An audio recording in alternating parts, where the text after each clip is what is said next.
times he was beaten till he could hardly stand, then flung like a sack of potatoes onto the stone floor of a cell, left to recuperate for a few hours, and then taken out and beaten again. How many times he had been beaten, how long the beatings had continued, he could not remember. They slapped his face, wrung his ears, pulled his hair, made him stand on one leg, refused him to leave to urinate, shone glaring lights in his face until his eyes ran with water, but the aim of this was simply to humiliate him and destroy his power of arguing and reasoning. Under his hand there was a dial with a lever on top and figures running round the face. He did not know whether the thing was really happening or whether the effect was electrically produced, but his body was being wrenched out of shape. The joints were being slowly torn apart. Do you remember writing in your diary, "Freedom is the freedom to say 2 + 2 = 4.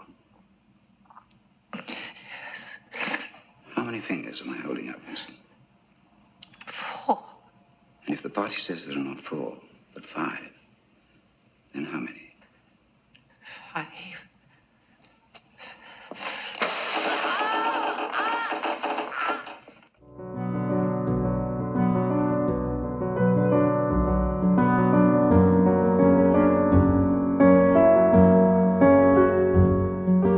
His sole concern was to find out what they wanted him to confess, and then confess it quickly before the bullying started anew.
Claims he's one of the prisoners forced to pose in a human pyramid at the prison.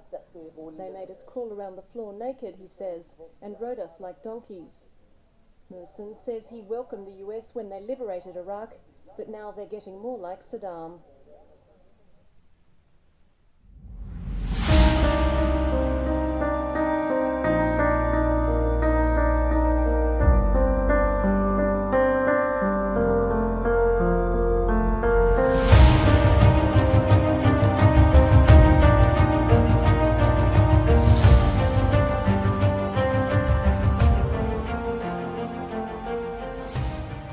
Prison has been temporarily closed, according to the Iraqi Justice Ministry.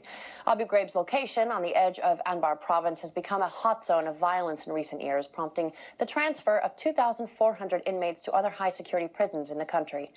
It was the site of the infamous prisoner abuse scandal which rocked the U.S. military during its occupation of Iraq back in 2004. Since the beginning of this year, when insurgents captured Fallujah, security in the Abu Ghraib area has been rapidly deteriorated. This comes on the heels of a massive jailbreak at the prison last year when hundreds of inmates escaped. Plans for when the prison will be open again have not yet been made public.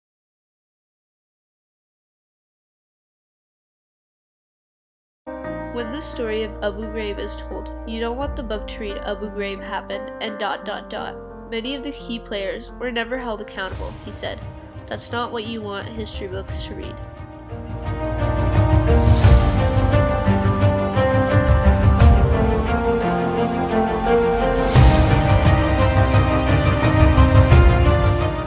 SFC Snyder grabbed my prisoner and threw him into a pile. I do not think it was right to put them in a pile. I saw SSG Frederick, SGT Davis, and CPL Grainer walking around the pile, hitting the prisoners. I remember SSG Frederick hitting one prisoner in the side of its ribcage. The prisoner was no danger to SSG. I left after that. I questioned some of the things that I saw, such things as leaving inmates in their cell with no clothes or in female underpants, handcuffed them to the door of their cell, and the answer I got was, "This is how military intelligence wants it done." Military intelligence also instructed us to place a prisoner in an isolation cell with little or no clothes, no toilet or running water, no ventilation or windows for as much as 3 days.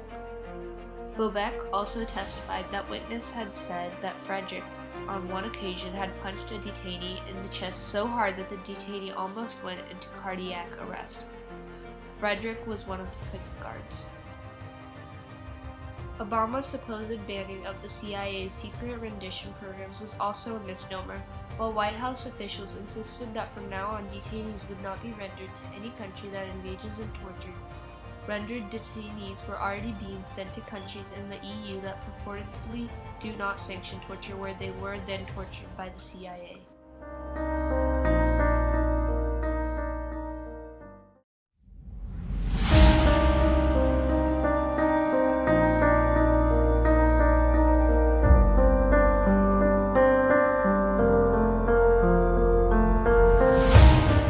Solutions to this type of dehumanizing torture: educate yourself, voice your opinions, spread the word, write letters to higher authorities.